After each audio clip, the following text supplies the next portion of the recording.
What is up, everybody? This is Adam. Welcome back to Fouled Out.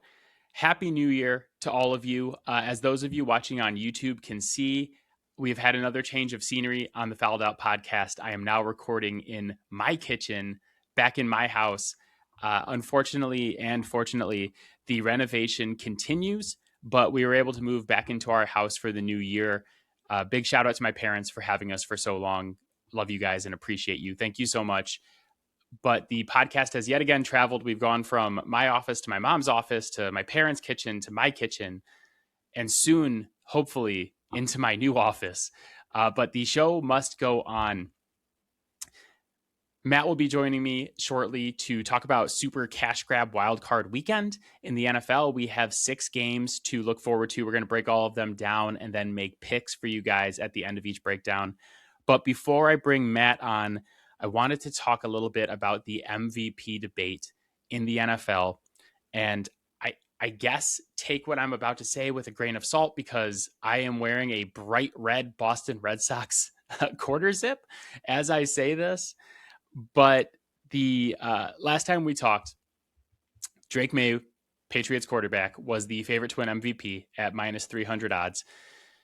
Week 18, Matt Stafford goes out and throws 4 touchdowns against the Arizona Cardinals, a Herculean feat that I believe that I could accomplish in a Sean McVay offense against the Arizona Cardinals at this point.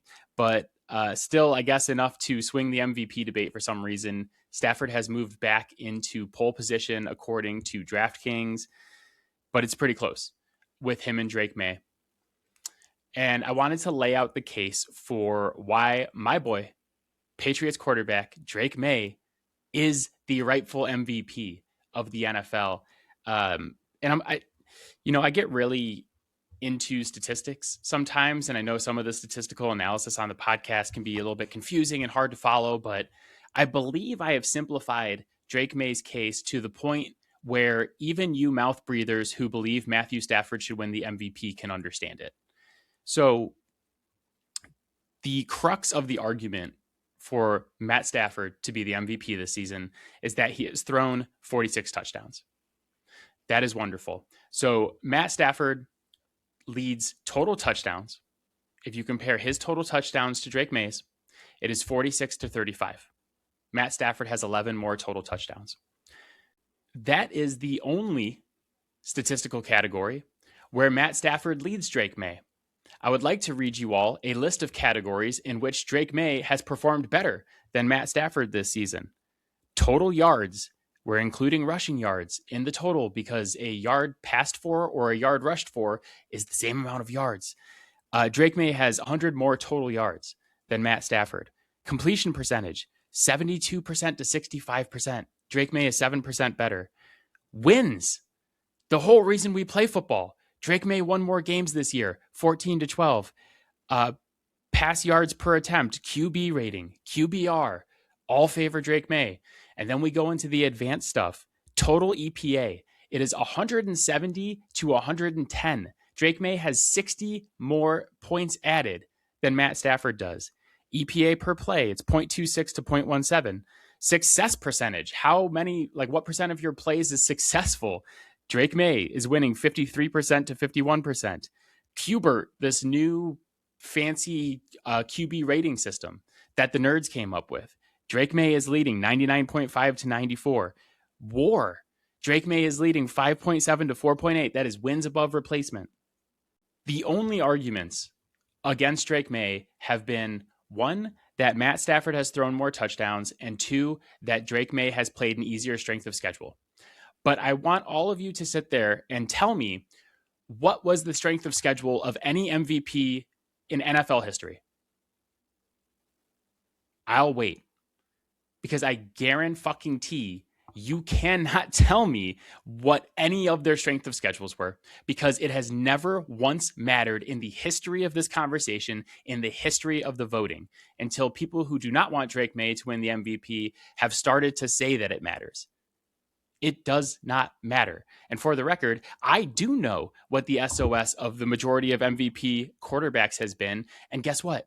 It's all over the place. There have been quarterbacks win MVP who have had the hardest strength of schedule in the NFL.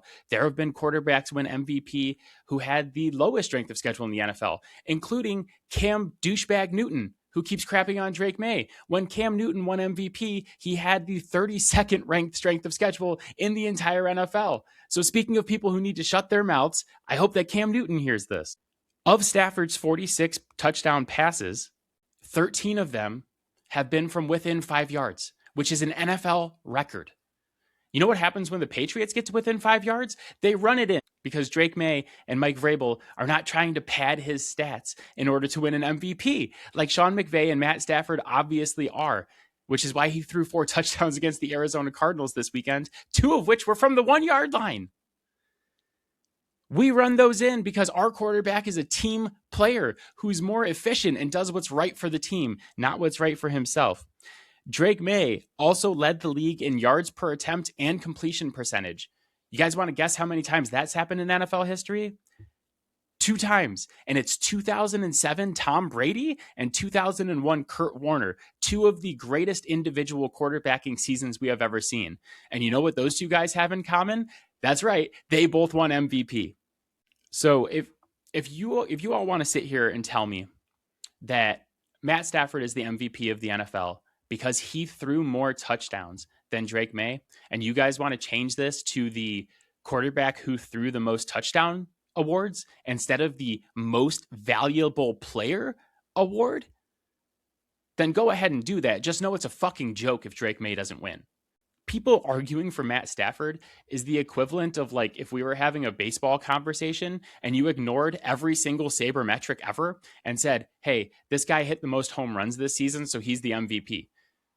You would get laughed out of the room, right? Like if someone, this guy has more home runs, but this guy's hitting for a higher average, had more RBIs, more runs, more steals. He's got more WAR. He's got more defensive WAR. He's got all these other things. And you're like, we're going to give it to the guy who hit more home runs. You would get laughed out of the room. And it's the same situation here. You have one guy in Drake Maye who has been superior in every statistical category except for one. And then you look at the advanced stats and say, who has played better quarterback this season? And he is smoking Matt Stafford in every single one of those as well. So not only does he have better stats than Matt Stafford in every single category except for one, he's also been way more efficient and just way more important to his team. We all just forget that Matt Stafford has the best offensive mind in football in Sean McVay as his head coach, the best receiver in football in Puka Nacua, a better offensive line, better running backs, better this, that, and the other thing. And Drake Maye has made none of that matter because he is a better quarterback than Matt Stafford is, and he has been a better quarterback this season. And you can all take your strength of schedule and shove it up your ass, just like Drake Maye is going to against the Chargers this weekend. That was a lot to say. And I know some of you out there, I know my dad's sitting on his couch or wherever he's watching this and he's cheering for me. And I know some of you agree with me. And for those of you who agree with me, you are on the right side of history. You're on the right side of history because we will look back at this if Matt Stafford wins MVP and say that guy, Drake Maye, was better in everything else and way more efficient. And we gave it to the wrong person because he had a flashy touchdown pass number. Absolutely ridiculous. That's what I wanted to say. Again, I guess take it with a grain of salt if you want to, because I'm obviously a massive Boston fan. I love Drake Maye. He's my favorite athlete right now. Can't wait to watch him against the Chargers this weekend. But for now, we're going to grab Matt. Just a reminder, you can reach out to us, fouledoutsports@gmail.com. Really appreciate you guys listening or watching on YouTube. I know we skipped a couple weeks with the videos, but we are back on YouTube, baby. So if you haven't checked it out, go and like and subscribe to the channel. You can see like all the shorts and all that fun stuff. But anyways, really appreciate your guys' support. Reach out to me. You guys want to talk hockey, baseball, whatever. I will personally get back to you. You won't get a newsletter or spam, anything like that. But for now, let's grab Matt and let's talk super wild card cash grab NFL weekend, including the best quarterback in the league, Drake Maye. Let's go. All right, Matt is here, ready for super NFL wild card cash grab weekend. Matt, how you doing, buddy? Good. How about you? I'm good. I looking at the schedule for this weekend, just really thankful that my team is playing on Sunday Night Football and not Monday Night Football, where it looked like we may land for a minute. But I'm just always reminded this time of year that we have to give somebody a short week during the playoffs because the NFL really wants to make more money by having something on Monday Night Football. Wonderful. But Matt and I are going to go through all 6 games for a super cash grab wildcard weekend. We'll talk through them a little bit, and then we're going to make picks at the end. Before we get started, I forgot.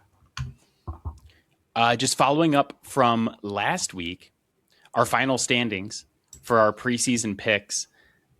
So I ended up winning playoff teams by 1, which was the Jacksonville Jags was the difference maker there. And then I ended up winning ranges. The Atlanta Falcons were the difference maker.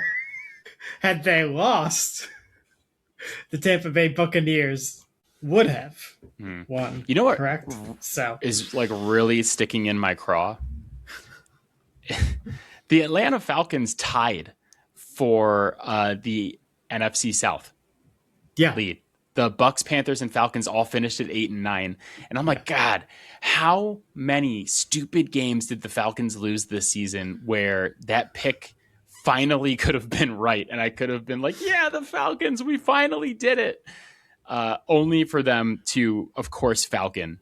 And if we can say anything good about the 2025-2026 Atlanta Falcons, it is that they took everybody else down with them this season. Like, they Falcons that entire division. Division. So I forgot that was at the top of my notes. So that's a little follow-up from last week. The other thing, I did win ranges by 2 this season. So little good for me. All right, wild card games. The stuff that matters. First game, the LA Rams at the Carolina Panthers. Speaking of the NFC South. Saturday at 4:30. The Rams are now favored by 10 points. Matt, how are you feeling about Rams and Panthers? The head-to-head record speaks for itself, Adam. Obviously, an extremely repeatable and very large sample size.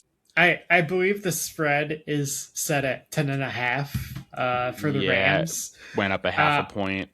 I don't know if that's enough given what happened in the regular season.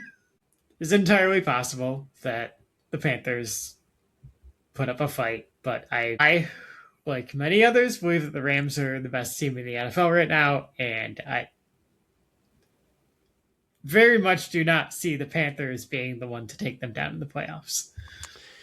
Yeah, I think this game is going to draw a lot of comparisons to, if you remember, what was it, 2011, I think it was? Yeah, 2011, the Saints went to play against the Seahawks in Seattle after Seattle won the NFC West at 7 and 9. Yes. That's the Beastquake game where Seattle ends up winning 41-36.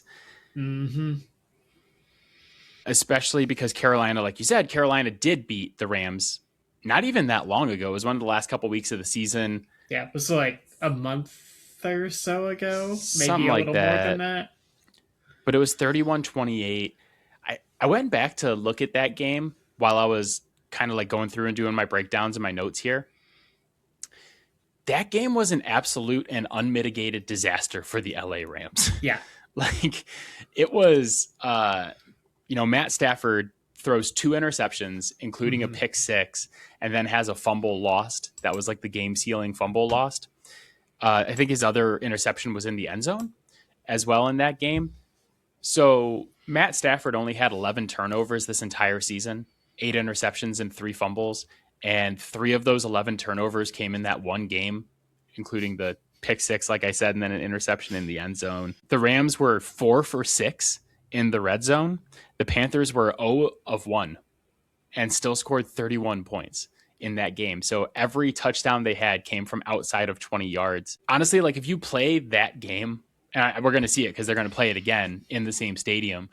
But I honestly believe if you play that game 100 times, that what happened last time is like the 1% outcome of the Panthers winning that game.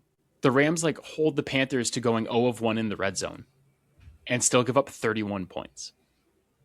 How many times does that happen?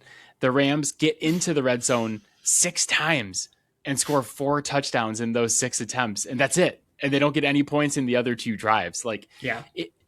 It's really hard, and both those drives end in turnovers. So I agree with you. I think the Rams probably take a lot better care of the ball this time. Apparently, Devontae Adams is going to suit up. We'll see how many snaps he plays, but he might not even be necessary for this. I think it's a big revenge spot for the LA Rams. Yeah, I mean, I think it's a game where the Rams can honestly take control of it at the line of scrimmage, both on offense and defense. And, like, obviously Stafford has had an MVP caliber year, and Puka Nacua has been incredible. Devontae Adams has had all of the touchdowns. And quite frankly, none of those 3 guys should necessarily be necessary in order for them to win this game. Yeah, the only thing that makes me really nervous about this game is like both of us are talking like, yeah, this is the layup. Let's move on to the next one. I think like everyone and their mother is going to have the Rams in some kind of like parlay or tease or like, that's like just the leg you count on. You're like, obvious, okay. Which it's a little like weird. DraftKings is saying 81% of the money line bets are on the Rams right now, but only 40% of the spread bets. So I guess people think maybe this will be a little bit closer than an 11-point game. But that would be the only thing that makes me nervous is that we see this all think the time. People just get nervous about an 11-point spread, which is fair. It's a lot of points for an NFL playoff game. Yeah. But then also I could see a world where it's like 42-9. Bryce Young just like completely melts down and we're just like, yeah, we all should have seen that coming. So I am picking the Rams. I'm going to assume that you're picking the Rams as well. Very much picking the Rams. Okay. Do we need to spend any more time here? No. Yeah, I don't have anything else there either. Game 2, Saturday night at 8 p.m., the Green Bay Packers go to the Chicago Bears. Green Bay favored on the road by 1.5 points. There was 2 games I had a hard time picking this weekend. I think this is the game that I'm having the hardest time picking, and I have a lean, but you might be able to talk me into a different pick during this segment. I think I'm right there with you in terms of this one being extremely difficult to pick. Obviously, like, sounds like Jordan Love's going to play. Obviously, that makes a difference, especially considering the fact that Malik Willis is questionable. I was going to say, but does it make a difference if Malik Willis is playing? It makes a difference if the other option is Clayton Tune. Yeah, that will make a difference. But is the drop off from Jordan Love to Malik Willis that big? I don't know. It literally hasn't been. We don't have to spend too much time on it, but like his productivity in Green Bay when he's been on the field has been incredible. Granted, yes, like limited sample size, probably levels out a little bit with repeated starts, but it's been good when he's been called upon, and that's like really all we have to go off of right now at this point in time. Yeah, I really like 2026 Atlanta Falcons quarterback and NFC South Division champion Malik Willis. That'll be great. I can't wait to pick the Atlanta Falcons again after they get Malik Willis this offseason. It really is tough to pick this. You look at Green Bay, obviously no Micah Parsons. Also, Devontae Wyatt, also out for the year, right? I know, like, up until the injury in that second game, it was potentially looking like the Packers were going to sweep the Bears. right? Honestly, I still don't know if the Bears win that game, even if those quarterbacks get hurt, because I mean the defense still had to do what it had to do, right? Um, but it is, I guess, in the Packers' defense, it does look like Edgerrin Cooper is probably going to play. I think he was a full participant today in practice, so he is probably going to play. The injuries on that defensive front for the Packers do make me nervous. Uh, no Micah Parsons, no Devontae Wyatt. Those are their two best players like on the line of scrimmage, right? And what are the Bears good at on offense? Running the goddamn ball. They are third in the league in yards per game and third in the league in yards per carry. And if they aren't able to stop that, then Ben Johnson is just going to ball control the hell out of them in this game. And like that is not a setup for Jordan Love to be successful. Jordan Love needs every possession he can get to put up points because he's a high variance player. I'm kind of right there with you with the Packers rush defense. So giving up 198 yards per game over their last three to end the season. Obviously, that's pretty heavily weighted by the Derrick Henry game from when they played Baltimore, and Derrick Henry just ran all over them. And like, part of me is like worried about their run defense, but then part of me is like, Derrick Henry is just kind of a monster, especially this time of year. So do you take that with a little bit of grain of salt? The Bears, like you said, were number 3 in rush yards per game this season, but just over 100 yards per game in their last 3 to end the year. So the run offense has appeared to slow down a little bit. But then, also if we're talking about grains of salt, they had a game against San Francisco in there where they just chucked the ball all over the yard and put up 38 points or whatever it was. So they didn't really have to run the ball in that game. The Bears have an edge there. The Bears have also just been the luckiest team in the NFL this season with turnover luck. So they have the most takeaways and the least giveaways in the NFL this season. Yeah. And it's like hard because sometimes we just see that like it's a different team every year that leads the league in turnovers. It's not like a sticky stat, like things happen.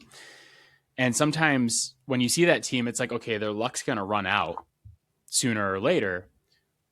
And then sometimes it just doesn't.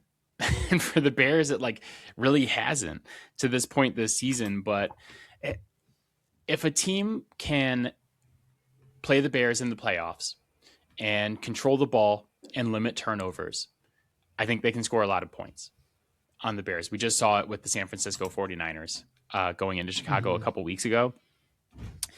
Is Jordan Love coming off of a concussion that quarterback who's going to do that? I think the thing with the Packers comes down to the same thing we've talked about with the Packers all season is like, how good is their rush game going to be? Because this offense goes as Josh Jacobs goes. And it's been up and down with like offensive line injuries and new guys coming in and stuff like that. So that's kind of like why I'm on the fence is like a lot of these things seem to favor the Bears. The Bears are also at home, but then you look at the spread and the Packers are favored. And watching the 2 games they played against each other this season, I came away from those 2 games feeling like the Packers are a better football team than the Bears are. And like you said, they probably win that second game as well. If Jordan Love doesn't get hurt, they should have won that game anyway. Yeah. Like they were right there. They should have had that game. It's a horrible blown loss. Yeah. So a good revenge spot for the Packers here too. Like, but that's my thing is like that comeback happened because the defense allowed it, right? So like to me, Jordan Love getting hurt in that game has no variance on it for me. Did the Bears win the first one if there's no Micah Parsons? I think there is still some stigma to this Green Bay team of who they were expected to be lingering. It's kind of like diminished a little bit, but it's propping them up a little bit more than they've really earned. Because like they're not that team that they were at the start of the year. Uh, there is no Micah Parsons. There is no Devontae Wyatt. You know, it, Adrian Cooper's probably going to play. Is he going to be 100%? Right? Yes, Jordan Love's coming off a concussion, but like, really, is he going to be firing on all cylinders coming back his first game off a concussion? Right? Like, not saying that he's necessarily going to be rushed out there and like unhealthy, but yeah, like, I definitely think that takes a little time to shake off those cobwebs after you get your head busted. I'm interested to see how Love bounces back coming off a concussion. I'm very interested to watch Caleb Williams in his first playoff game as well. Yeah. I mean, there's all the talk so far has been kind of Packers from us of like what's going on with the Packers. Yeah. Caleb Williams, like, it's first playoff game, so we got to see how he responds. We are talking about a guy who only completed 58% of his passes this season. So, if we're saying like, well, Chicago's just like, if Chicago can just dominate with the run game and like you said, control the ball, run it with Swift and the guy whose name I'll never get right, Right. Monanga. Manamana. I mean, I think if Caleb Williams has to throw the ball more than 25 times, they probably lose this game. Yeah. But I am not convinced that that is necessarily going to be the game that gets played. I could be wrong. Maybe the Packers show up and play better run defense than they've played all year long. Because like on the season, they are, I believe, 18th in rush defense. Not atrocious, but it's certainly not inspiring me that you're going to stop a top 3 rushing attack in the NFL. But at the same time, who's going to play at receiver for the Bears? Right? I mean, I think they had like 3 guys listed as questionable. Yeah, this is why I got like stuck on this game though, is I feel like there's a lot of factors that kind of favor the Bears. I was like going through and I was like, I was kind of leaning towards picking the Bears when we started. And then, and I know like gambling's not everything, but I'm looking at the DraftKings breakdown and the Packers are favored by 1.5, yet 69% of the money line is on the Bears and 71% of the spread bets is on the Bears. So it just seems like a game that everybody's going to look at and be like, well, the Bears won, they win 11 games? And they won the division. The Packers only won 9 games. Like, this is easy. This is an easy bet. And I'm like, when you see a line that looks wrong to you, because I thought the Bears would be favored at home with all of the injuries the Packers have. Like, we haven't even said the name Tucker Kraft. And you're right. They're not the same team they were at different points of the season because they're missing maybe their 3 best players with Parsons, Kraft, and Wyatt. Like, that's tough. And like all of those things should make it so that the Bears are favored in this game in Vegas. And yet they're not. I just think back at like the history of this rivalry. I have no memories of the Bears beating the Packers in a big spot. And I know that the Packers for years had much, much superior quarterback play to the Bears with Aaron Rodgers and Brett Favre. But like, I don't remember a whole lot of times where it was a big moment and the Bears were the ones who won the football game. Honestly. You might have to go back to 84. Well, I was listening to a podcast earlier that was saying that these two teams have played each other 2 times in NFL playoff history. And one was a game I think we remember really well with Jay Cutler playing quarterback for the Bears and losing to the Green Bay Packers. Yeah. The other was 1941, where the Bears like boat raced the Packers back in the 40s. So like as big as a rivalry as this is. So what you're saying is that the Bears are dominating the point differential in the playoffs. That's factually correct.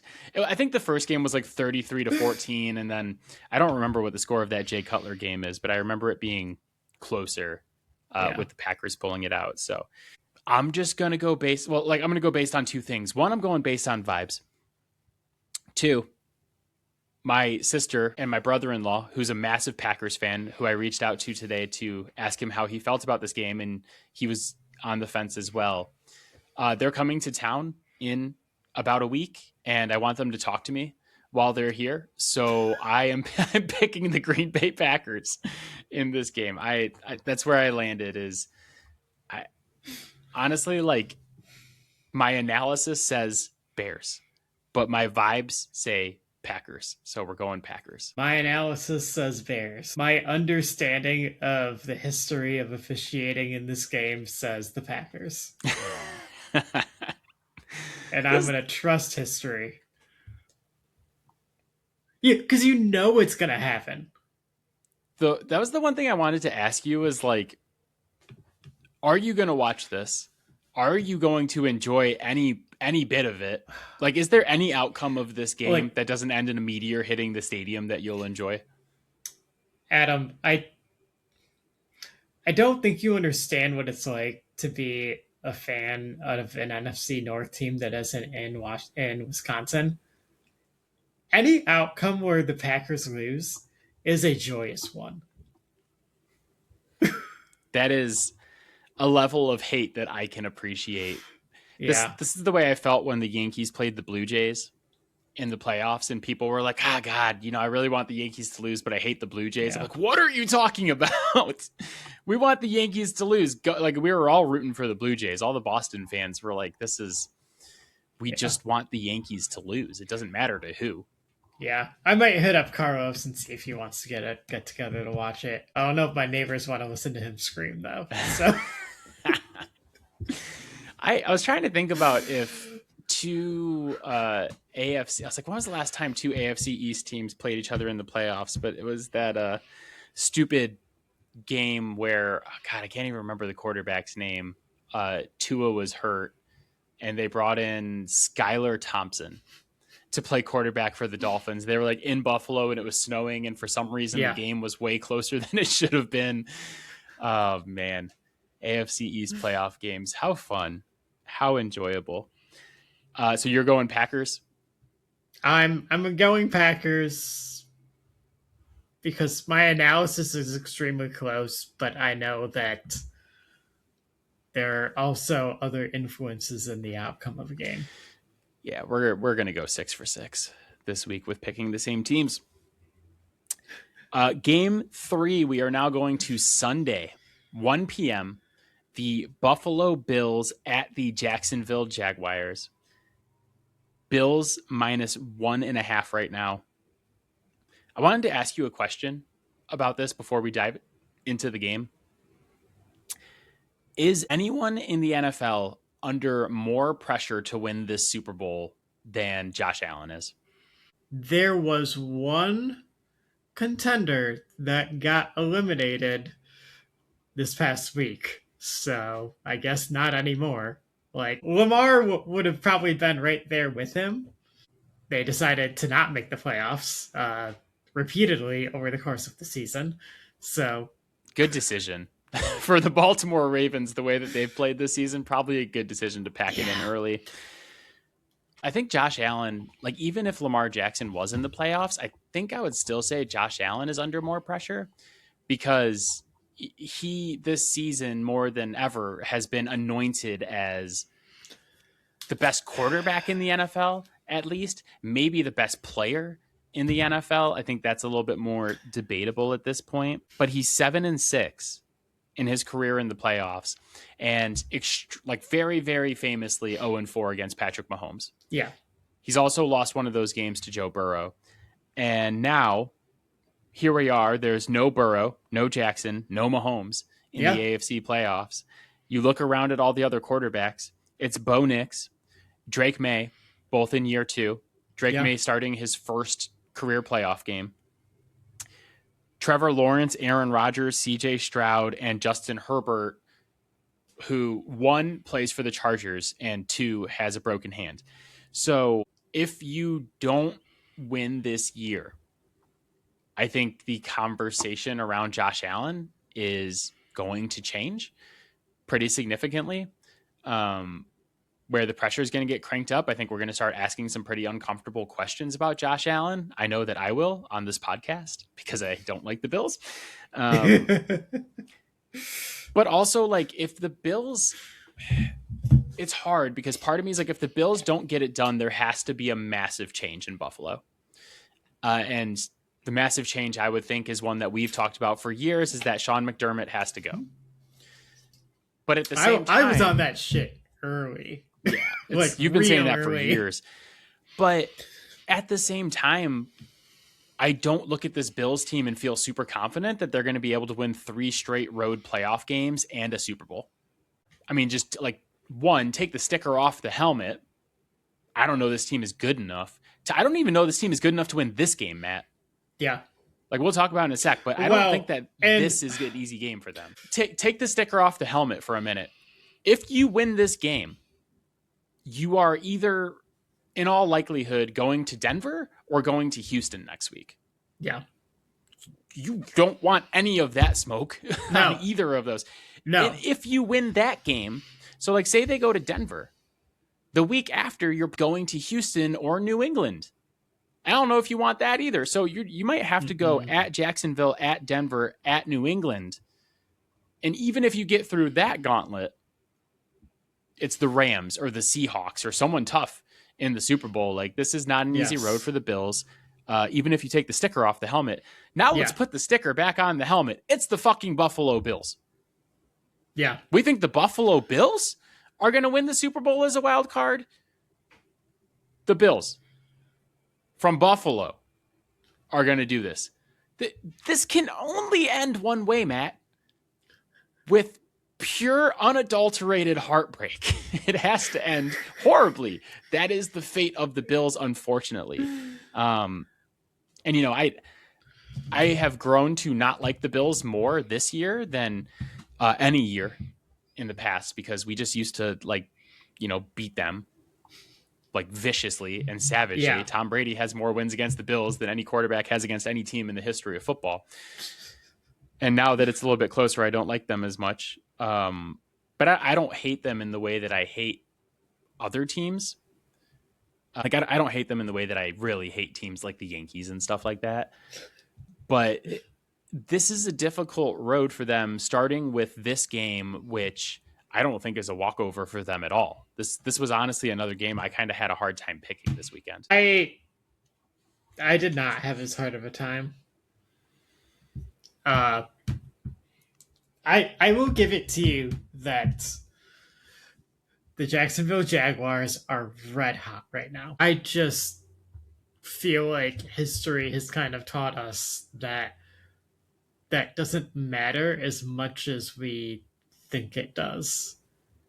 There have definitely been teams, and like, I think it's different when it's like a higher seeded team that's coming in hot, because they're hot, but they also won like 12 games, right? Although the Jaguars won 13 games. Jesus Christ! Yeah, the South 13-4. Did they go 6-0? And no, they lost that. Remember that one super wonky game to Houston?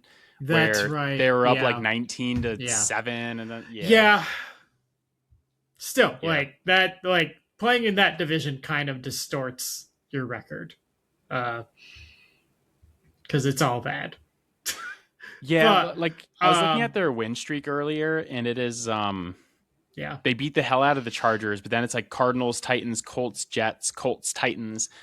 The one game that's like really sticking in my craw is that they went into Denver and beat the shit out of the Broncos. Yeah. Put up 34 points on that Broncos defense. Like, that's the one game I can't get out of my head.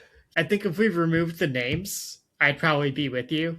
But at the end of the day, like, we're talking about the reigning MVP, who, quite frankly, has earned his spot as kind of being talked about as the best quarterback in the NFL. He's played extremely well for 3 years in a row. Uh, and the quarterback on the other side of the ball completed 60% of his passes this year. Yeah. I know that, again, he's put up a lot of good numbers over these last few weeks, but I mean, if you played that well over like what a 5 week span, and that is still where your completion percentage was at the end of the year, that I think that's telling. And I would hope Good Joe enough. Brady is coming into this game planning to just run the shit out of this ball if the Jaguars will allow him, which obviously easier said than done. But I mean, if we want to talk about rushing numbers, like the Bills are the the team to talk about. Like, Well, the Bills' number one rushing offense in the league this season, but you know who has the number one rushing defense in the NFL this season? yeah, The team on the other side of the ball. mm-hmm. So that is like It's the strength on strength. game. Yeah. Yeah, it's the game within the game. It's strength on strength. I agree. Josh Allen, best quarterback in the NFL. Can't hit Khalil Shakir wide open in the back of the end zone on a 2-point conversion to beat the Eagles, but I digress. That is a very, very obvious advantage for the Buffalo Bills in this game. They have a better quarterback. But what else is a distinct advantage for the Buffalo Bills in this game? They're on the road. The Jacksonville Jaguars have a better head coach. The Jags have the best run D in the league going up against the best run offense in the league. So, I mean, that is honestly going to tell the story of this game is if Buffalo can run the ball or not, because the other advantage they don't have is that their wide receivers suck. Yeah. I mean, suck is a relative term, but like it's not a great room in Buffalo. So if Josh Allen has to throw the ball to win this game, that's when it gets a little bit more questionable. Is it the best thing for the organization for the Bills to lose this game? Oh, that's a good question. I mean, are they going to fire Sean McDermott if they lose this game? Because if they lose and keep Sean McDermott, then that may be the worst thing for the organization. At what point does ownership start to look at, hey, what we're doing here isn't getting us over the top? And but does your decision-making process change if you, like, are you going to make bigger decisions if you lose this game? What if you lose the AFC Championship? You still didn't get over the hump. Like, just because you won 2 playoff games, are we going to keep Sean McDermott and not try to get better receivers this offseason? I mean, I think it's easier to sell yourself on it if you get to the AFC Championship game, right? Yeah. If you lose in round 1 to the AFC South, that's tougher to swallow. It is, but I think sometimes this stuff is, and it's going to sound silly to say this, but I think this stuff is too results based sometimes, where you're like, I don't know, we made the AFC Championship. I know we lost, but like we're an AFC Championship level team. I totally agree that it is very much too results based. I mean, the Baltimore Ravens were if you look at the whole body of work. Yeah, if you look at the whole body of work for the NFL season, though, no matter, I mean, if the Bills win the Super Bowl, that's one conversation. But anything short of that, if you look at the entire body of work of the season, it's like, hey, we lost our division for the first time in 6 years. The Patriots should only get better. The Jets are rebuilding. Miami is going to be a complete teardown and be awful for a while here. But like, you know, what happens if the Jets get a little bit better? Like, I think no matter where you exit, unless it's a Super Bowl championship, you have to look at the season and be like, this was a failure. We need to do better around Josh Allen, honestly. But I agree with you. Losing this game in particular would be, I think, more like create more of a sense of urgency of like, oh shit. Yeah. we couldn't even win a playoff game and we have Josh Allen. I think they need to invest a little bit more into their offensive line. You can't have what happened against Houston, like, ever again. Because, like, Josh Allen had zero chance in that game to do anything. It was insane. Honestly, I feel like just I think McDermott needs to go, and they need kind of a revitalization on defense. Some fresh ideas, all that stuff. They were great in that area on DVOA for years, but like falling off a cliff this year, I think is kind of showing us that some of those guys got long in the tooth, but also like teams know how to attack that defense now. Yeah. Yeah, I just go back to like our favorite saying, sometimes you just have Josh Allen, you know. Yeah. They have the best player in this game. But I just want to issue a warning that the last couple of times we said that, it bit us in the ass, because we said that with Luka against the Celtics, and we said that last year with Patrick Mahomes against the Philadelphia Eagles in the Super Bowl. Because we were like, oh, they have the best player. We're picking them. That said, I am going to pick the Buffalo Bills to win this game, because the Buffalo Bills have to win this game. Yeah. Narratively. I know that like, oh, whatever, it's narrative, blah, blah. If Josh Allen loses this game and he is 7-7 career playoffs, we are going to start having some conversations about Josh Allen. We as a sports media, and like, honestly, we already said it, no Burrow, no Jackson, no Mahomes. Although you do have to deal with Drake Maye, who might be better than all of those guys combined. But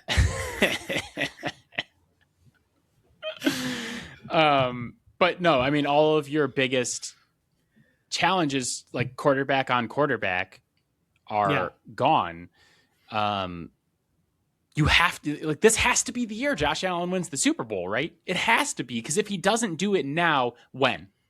Yeah, no, like I said, if they lose this game, like you might be looking at like a total front office change. Yeah. And for the record, I don't think the Bills will win the Super Bowl this year, but I'm just saying, like, narratively and from a media perspective, this has to be Josh Allen's year to make more noise. It absolutely has to, or else I don't know if it will ever happen for him. All right. Spent a lot of time there. Game 4. You're picking the Bills too? Yes, I'm picking the Bills. Okay. Yeah. Sometimes you just have Josh Allen. I'm going to say it. Would you have been if I like totally flipped on you after I pushed back on you in text earlier? I would have loved it. I would have absolutely loved it from a content perspective, because I know we're going to be the same on these 3 games. And for a little behind the scenes look, I text Matt and I was like, I think I'm going to pick the Jags. And he's like, you can't. He's like, how are you going to feel if you pick the Jags and Josh Allen goes off? Yeah. And at least this way, picking the Bills, if the Bills lose, I'll be happy, but also I won't feel like an idiot. I'll be like, I picked Josh Allen. Yeah. If I pick the Jags and Josh Allen scores 6 touchdowns, I'm going to be sitting here like, I am a fucking idiot.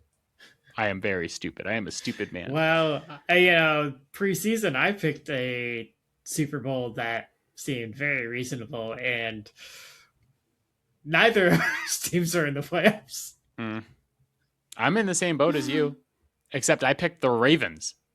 Yeah. Stupid. What a stupid team. I hate them. Like, not from like not like I used to hate them when they had Ray Lewis and Ed Reed and we had Tom Brady. They're just annoying. That's just stupid. I hate them more than I hate the Falcons. It's because they should be good. That like, why are you the way that you are? Hate. Yeah, but it's like, I pick them to do stuff every year. I pick the Falcons to do stuff every year, and because they should. No more bird teams for me. This is the thing. The Ravens should do things every year. Yeah, that's it. The Ravens should do things every year. The Falcons, I should know better. I just can't help myself. I'm just like, can't wait till I have the first pick in the fantasy draft next year and I'm getting Bijan again. Can't keep me away from him. Sunday, 4:30. San Francisco 49ers at the Philadelphia Eagles. Matt, our time has come. This is it. And I'm so happy it happened this way because there was a moment on Sunday where I'm like, God, am I really going to pick the Carolina Panthers to beat the 49ers in the playoffs this year? I don't know. I know what I have to do. I don't know if I have the strength to do it. But we've been talking about picking against the San Francisco 49ers Yeah. for when did we start doing football podcasts? 22 weeks ago? Yeah. It's time. We're sticking to it, Matt. They can't keep getting away with it is kind of the idea. So And the Philadelphia Eagles are like the perfect team to just make this a fucking atrocious game to watch for 3 hours on Sunday. Like, this is going to be an absolutely miserable muck fest to watch. Literally nobody's going to have fun.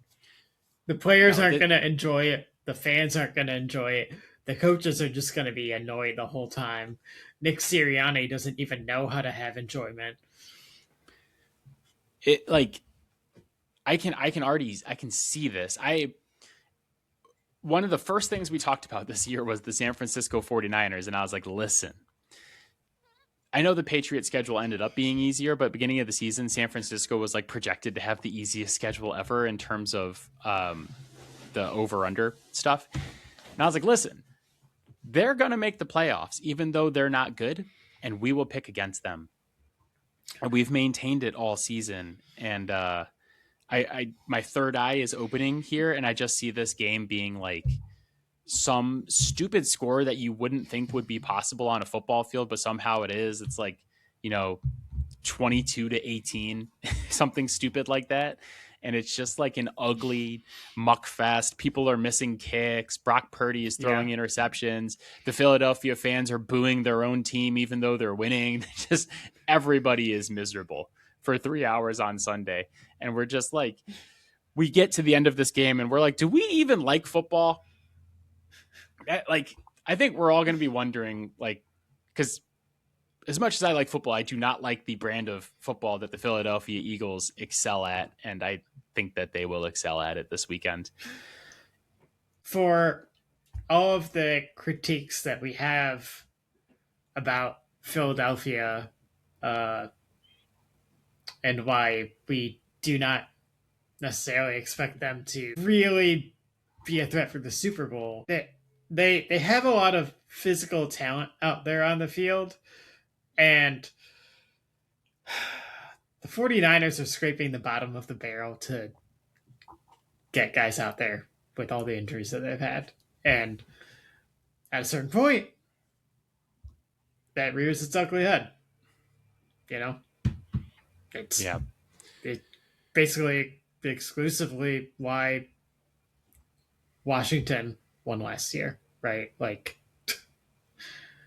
it's how it is. Yeah, it's their time. I just see I see the Eagles just, suffocating them, like I said, defensively. Like, it's just like the anaconda. It's like the slow, like, we're going to drag you down into the muck. It's going to be awful. Everyone's going to hate it, but Philly's going to win. Fun subplot for this game. For those of you who don't remember, the 49ers absolutely despise the Philadelphia Eagles.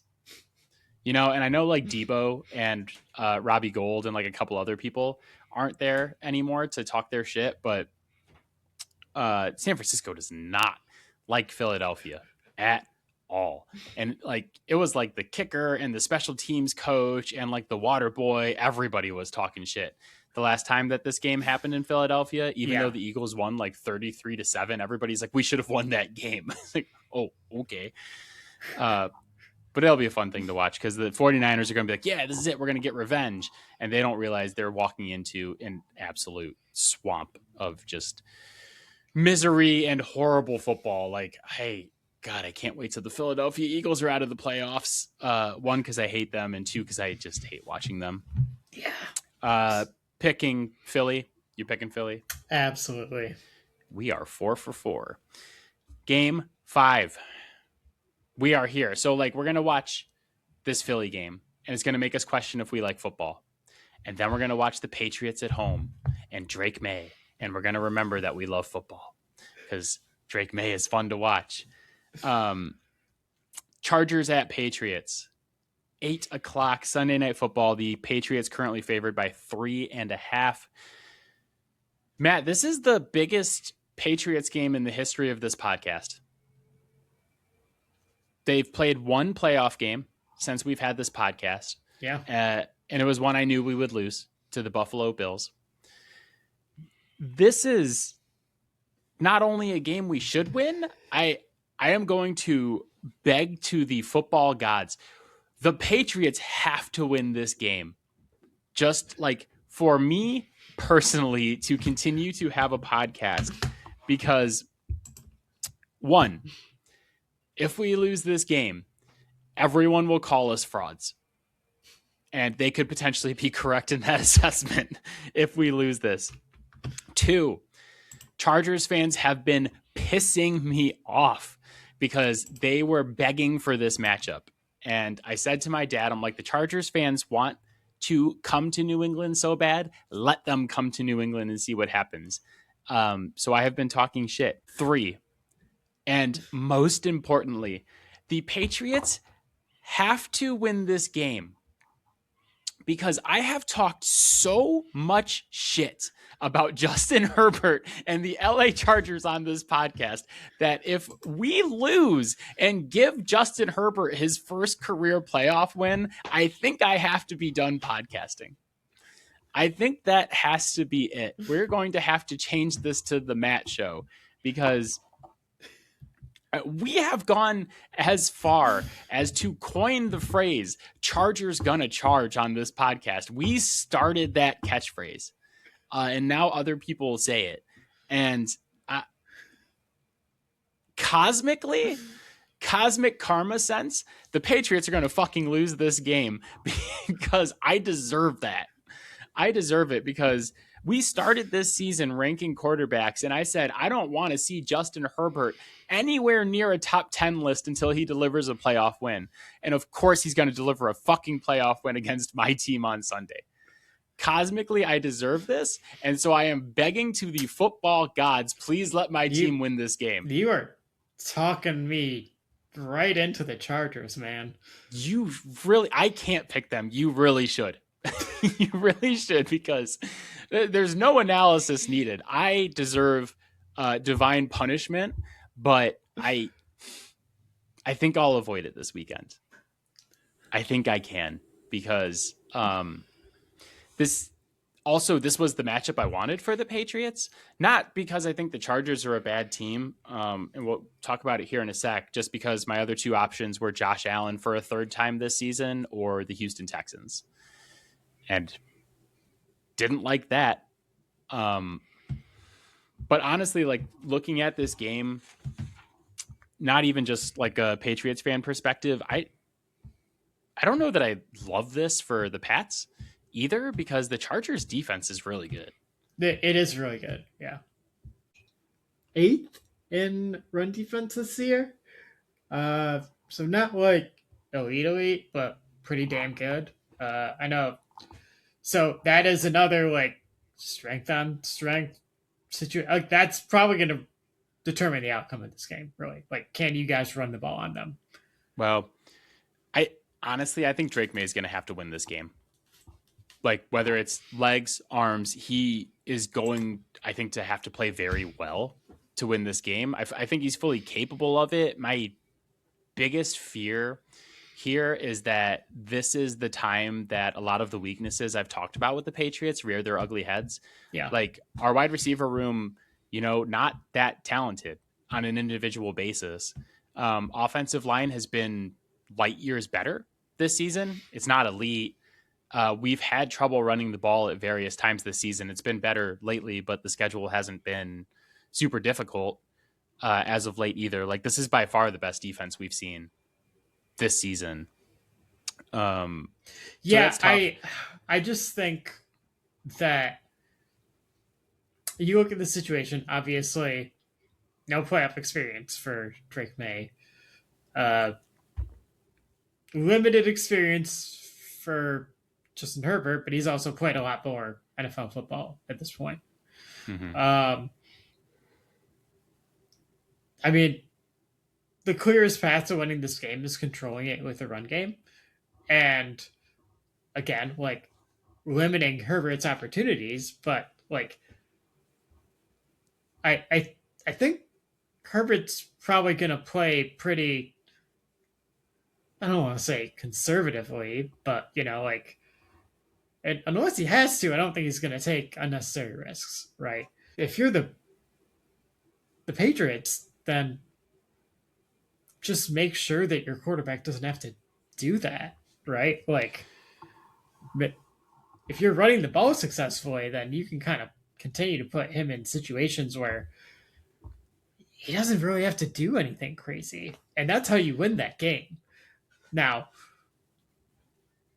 he certainly has the physical capability to make plays when he has to. Those are high variance situations that can go either way and swing a game dramatically. So, I think the really interesting thing for me here is like the Chargers' biggest weakness right now is their offensive line. They're missing Joe Alt and Rashawn Slater. Our pass rush is not really a strength for us. We were like 19th in pressure this season, and just eye test wise, I feel like we're worse than that because we don't get a lot of pressure on opposing quarterbacks. That is also how every team that doesn't have an elite pass rush talks about their pass rush, though. Yeah, but that's the thing though, is the Chargers fans were asking for this matchup because they're like, listen, we just don't want to play like Jacksonville stomped them a couple weeks ago, and the other Josh Allen, the defensive Josh Allen, had a field day. Yeah. And they're like, we don't want to play them. We don't want to play the Pittsburgh Steelers and TJ Watt because they have the type of guys who can really like abuse our pass rush. And they're like, well, like the Patriots like don't really have those guys. And it's like, that's true. But then also the fact that your offensive line is a weakness, like kind of mask one of our weaknesses as well. Like, are we going to be able to get better pressure on Herbert because your offensive line sucks? And that's not something we normally get. So it's interesting. We talked about like a strength on strength with the Bills versus Jags run offense versus run defense. It's kind of like weakness on weakness here. Like who's going to hold up better? Like, is the Patriots pass rush going to be able to get home, or are the Chargers offensive linemen going to be more successful because they don't have to deal with as like devastating as a pass rush as other teams have? So that's kind of interesting. I don't think you can discount the world where Justin Herbert comes out in this game and completely shits his pants, because we've seen it before with him. Charger, like, we coined the phrase Charger's going to charge, but it is that phrase for a reason. Justin Herbert has played 2 playoff games. He's 0-2. One game they blew, 24-0 lead to the Jacksonville Jags.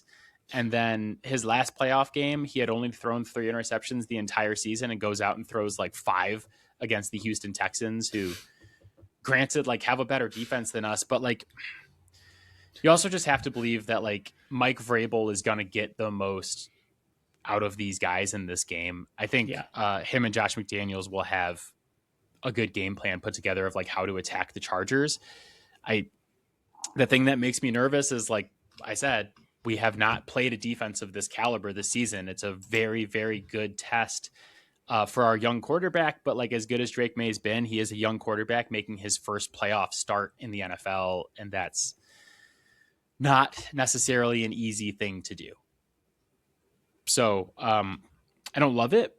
I think the game will be close. I do feel confident the Patriots win this game, though. I am picking the Patriots. I think it'll be close, and you know what happens with the LA Chargers in close games. Yeah, the memes are the memes for a reason. We have rules, and I will not get burned by breaking those rules again. We have certainly done that too many times, and picking the Chargers to win a playoff game is certainly breaking one of those rules. So yeah, we did it. Was it last year they lost to the Texans? Was it the year before? I think it was the year before. I think it was the year before. Whatever year it was, we picked them to beat the Texans, and wasn't smart. All right, final game. This is the cash grab part of cash grab weekend. The Houston Texans at the Pittsburgh Steelers, 8:15 on Monday night. Houston favored by 3 on the road. There are a lot of home dogs this weekend. Matt, you want to guess the last time the Pittsburgh Steelers won a playoff game? I'm going to guess 2017. Yeah, actually, it was that was a random guess. It was the 2016 season, but the game was played January 2017. So it was actually an extremely good random guess. The 2016 playoffs, they beat Kansas City in round 2, went on to lose to the Patriots in the AFC Championship that season. But since that round 2 win against the Kansas City Chiefs, the Steelers are 0-6 in the playoffs. And just quite literally, we have watched the same movie on repeat for years at this point. So 2017, they go 13-3, but lose 45-42 to Jacksonville in the first round of the playoffs. They miss it for a couple of years, come back 2020, they're 12-4 and lose, I can't read my own handwriting, 48-37 to Cleveland. Is that possible? And then starting in 2021 is like when we see the movie on repeat. So they go 9-7-1, lose 42-21 to Kansas City. 2023, they're 10-7 and lose to Buffalo in the first round. Last year, they're 10-7. They lose to Baltimore in the first round. This year, they're 10-7. I see no reason that this trend doesn't continue with Aaron Rodgers going up against this defense. And they had to win their last 2 games just to even make the playoffs, and technically they did, but they were literally handed both of those wins. They lost one of them to the Browns. Oh, look. They could have clinched the division 2 weeks ago against the Browns, and they lost. God, it's been that game still is okay. 2 of their last 3. Yeah, that game is still so fresh in my mind. They're handed I also wins tried against to forget that. both Detroit and Baltimore, and like really should have lost their last 3. But like I don't see that happening again. This is the thing, is I'm like, I don't see any reason I should pick them to beat the Houston Texans. But also I could have said that 10 times this season and been wrong. Because I don't know how they beat anybody ever with this team. I truly do not understand how this team continually goes 10-7 and then gets embarrassed in the playoffs every single year. But the Houston defense has fallen off a little bit from when they were like super duper hot and we were talking about them as like probably going to win the AFC, but it is a very, very, very good defense. A defense that I do not want to see in round 2 of the playoffs. And if all the picks happen the way that we're picking them. It's a defense that I want to see ever. Yeah. If all the picks happen the way we're picking them, like if the Bills, Patriots, and Texans all win, the Texans will be coming to New England next week. And that won't be fun. I guess more fun than going home this weekend, but they've survived off of like weird shit. Like you said, like the Detroit game was super weird. The Ravens game, super weird. Even the loss to Cleveland, super weird. But I see a low scoring game here, but the Texans defense just absolutely dominating. I think Aaron Rodgers is not going to want to keep getting hit by the end of this game. No. And honestly, I think this is kind of like a nightmare scenario for Aaron Rodgers because, like, yes, like, it can be hard to sack him because he gets the ball out really quickly, but Houston probably has the best secondary in the NFL. Maybe you could argue Denver, but like still at worst top 2, right? I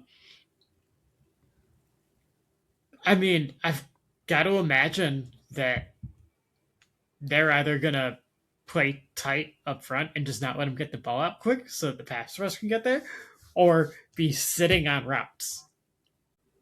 You know that he's going to try and protect himself. Yeah. Because Aaron Rodgers only plays for one person. Yeah, this with an old quarterback in the cold, this is like the very, very last defense that I want to see. I do think Houston will have some trouble scoring on Pittsburgh's defense, but like unless Pittsburgh gets, defensive and a special teams touchdown, maybe both, like I don't see a world where they put up enough points to beat Houston. Like I could see this being like 17-7 or like 17-10 or something like that, but like I think Houston is going to largely control this game. So I am picking Houston. That is the pick I feel the most confident about this weekend, is the Houston Texans to win this. Are you going Houston as well? I'm right there with you. Yeah. We are 6 for 6. So we have the LA Rams, the Green Bay Packers, the Buffalo Bills, the Philadelphia Eagles, the New England Patriots, and the Houston Texans. Matt, if you had to pick one game that has the highest likelihood of fucking us, what game are you picking? I will go with the Jaguars. Jaguars Bills. I still stand by everything I said, but like it would just be so Bills for them to come into this situation where it's tailor-made for them. Right? Like no major quarterbacks that like super high profile quarterbacks that they have to go through. And not even get off the runway. Right? Like it would be so them. That is very Buffalo. I'm going to say that, the game I had the hardest time picking was Packers Bears. So like that's the first game that jumps out to me, but I know it's going to be Chargers Patriots because like Drake Maye is going to have a meltdown on national TV, and I'm going to have to come on this podcast and just completely ignore it as we make the divisional round picks next week. Yeah. I thought about Eagles Niners too. Yeah, that one I feel fine about.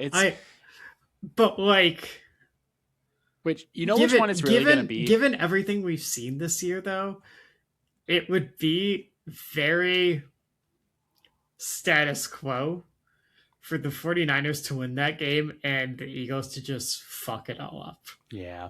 You know what's going to happen is we're going to go 4-2 this weekend, and the 2 we lose are going to be the Panthers and the Steelers.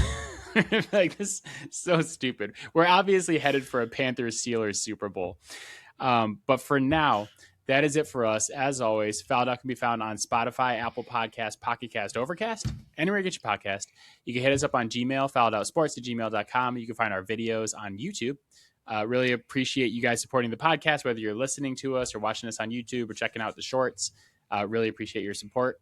Matt and I will be back next week to break down the 4 divisional round playoff games, round 2 of the NFL playoffs. Same Fouled Out time, same Fouled Out place. We are back to dropping on Thursdays. We are back on YouTube. We are back on all of the things. But until then, my friend, I will see you soon. Yep. Bye, guys. Bye, guys. Bye, Robin.